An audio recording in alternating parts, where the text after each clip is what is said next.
Before the MVPs, before the championship parades, before we viewed Nikola Jokic as an NBA legend, there was once a version of Nikola Jokic who was completely unknown and completely overlooked.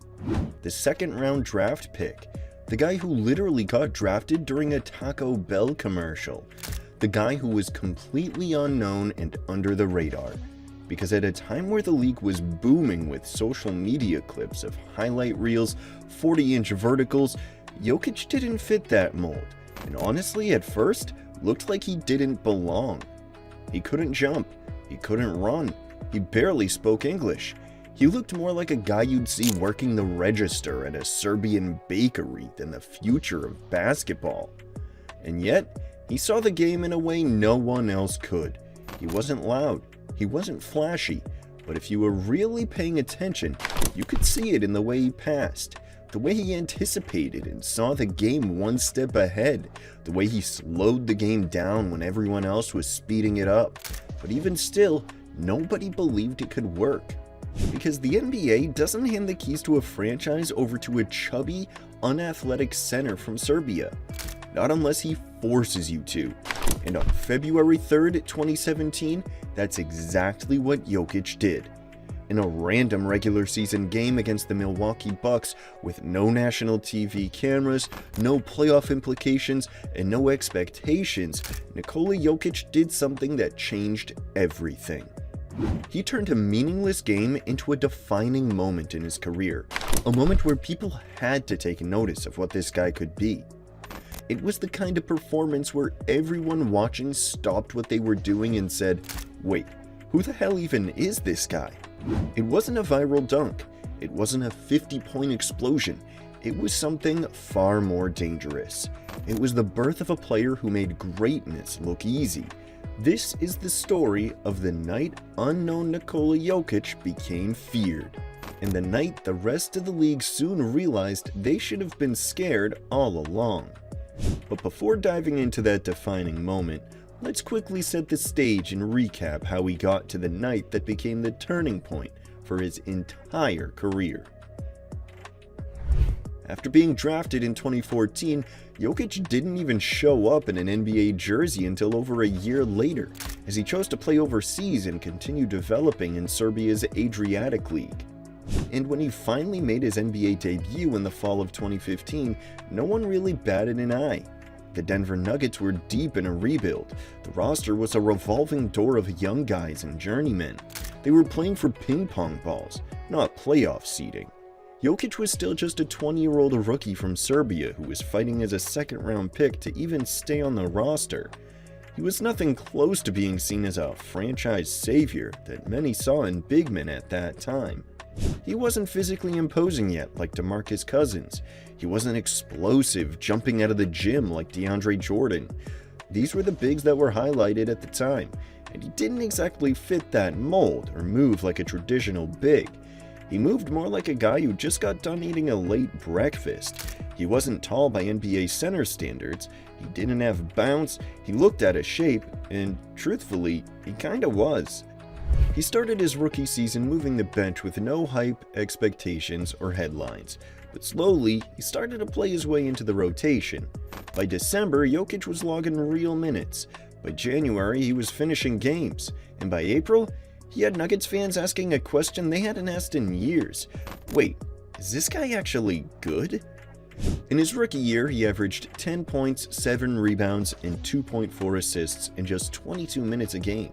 On paper, modest, but on film, it was eye-opening. Because when Jokic was on the floor, the game just changed.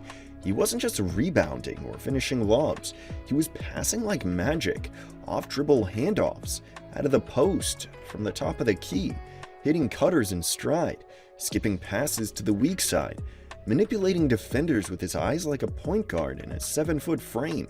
Advanced stats quietly started backing it up. The Nuggets' offensive rating shot up with him on the floor. Teammates scored more efficiently when he played.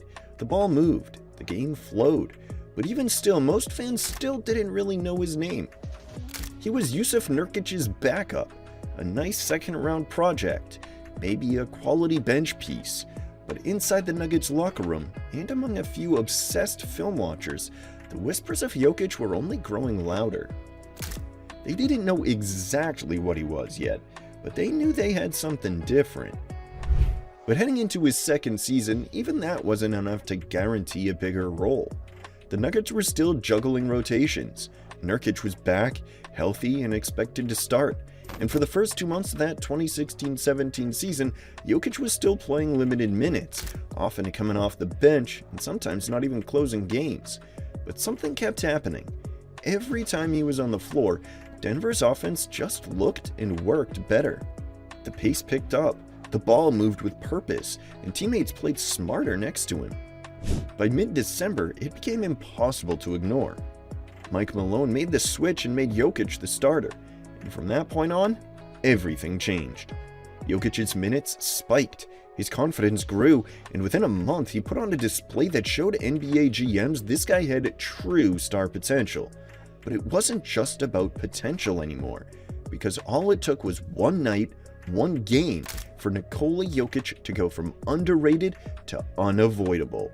The night the league stopped sleeping and quietly started fearing him.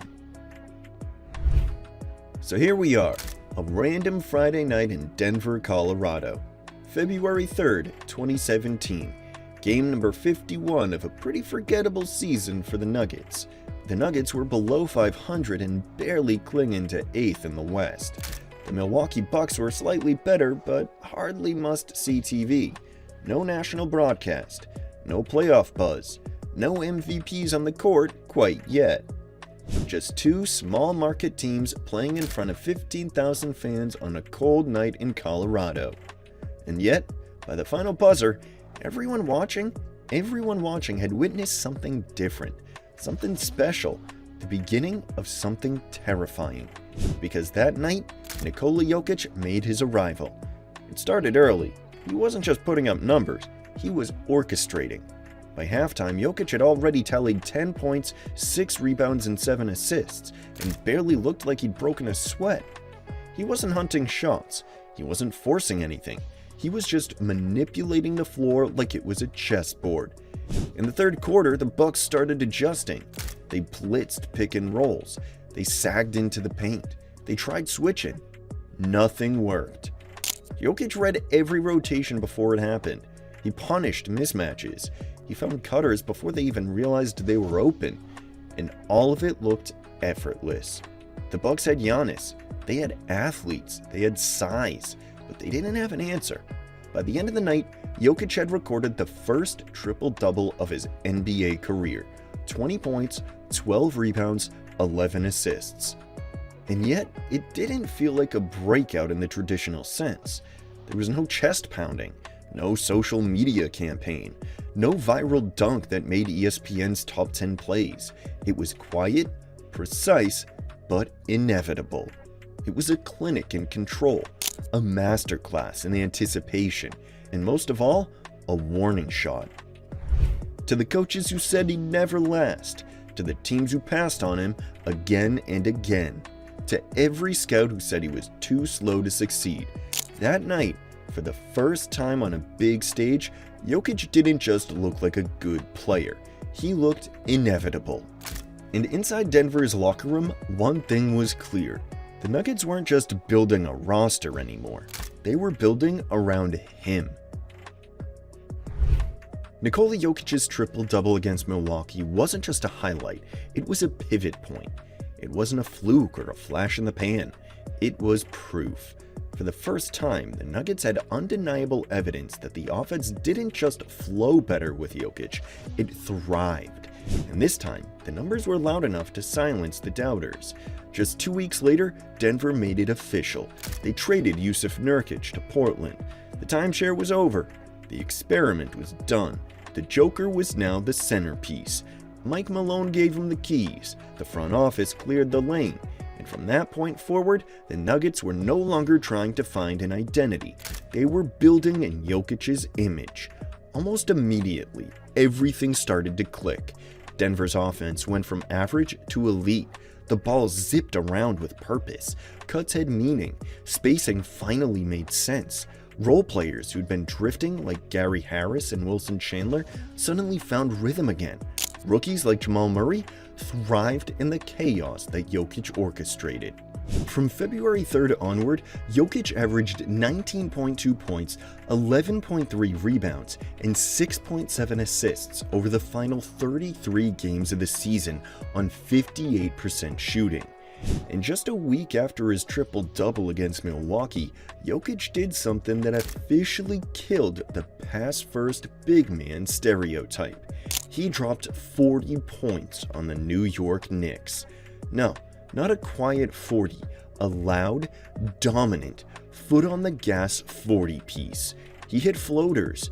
He splashed mid-range jumpers. He even knocked down a three and went coast to coast off a rebound. It was the moment he proved, if you make me score, I can do that too. Denver missed the playoffs that year, just barely, one game short of the 8th seed. But the foundation had been poured. The roster wasn't being built for flash, it was being built around function. Because Jokic wasn't a piece, he was the system. And while most fans were still figuring out how to pronounce his name, NBA front offices were scrambling. Kevin Durant called him one of the most skilled offensive players he'd ever seen.